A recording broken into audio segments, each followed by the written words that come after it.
Madurai BP குளத்தை சேர்ந்த கதிரேசி என்பவர் உயர்நீதிமன்ற மதுரை அமர்வில் மனு தாக்கல் ஒன்று செய்கிறார். அந்த மனுவில் தூத்துக்குடி ஸ்டெர்லைட் காப்பர் நிறுவனத்தை நிரந்தரமாக மூடக்கோரி போராட்டம் நடத்திய அப்பாவி மக்களை சிவிடி அணியார் துப்பாக்கி சுடும் வீரர்களை பயன்படுத்தி காவல்துறை நிறையான உத்தரவுகளை பின்பற்றாமல் சிவிடி அணியார் துப்பாக்கி சுடும் கடும் வீரர்களை கொண்டு அவர்களின் முக்கிய உறுப்புகளை கடுமையாக சுட்டுக் கொன்றதுடன் குற்றவியல் வழக்கு பதிவு செய்ய உத்தரவு வேண்டும் என மனுவில் குறிப்பிட்டிருந்தார் பாலாஜி.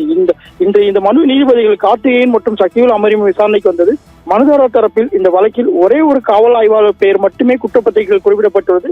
இதை தவிர்த்து பாதிக்கப்பட்ட தரப்பில் ஆட்சேபனை மனு தாக்கல் செய்யப்பட்டது. இந்த மனுவில் நிலுவையில் உள்ளது என்று தெரிவிக்கப்பட்டது.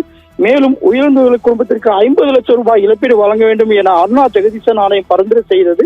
30 லட்சம் தான் இழப்பீடாக தற்போது வரை வழங்கப்பட்டுள்ளது என்று குறிப்பிடப்பட்டிருக்கிறது. மேலும் வழக்கு விசாரணை மெதுவாக நடைபெற்று வருகிறது என வாதிடப்பட்டது பாலாஜி.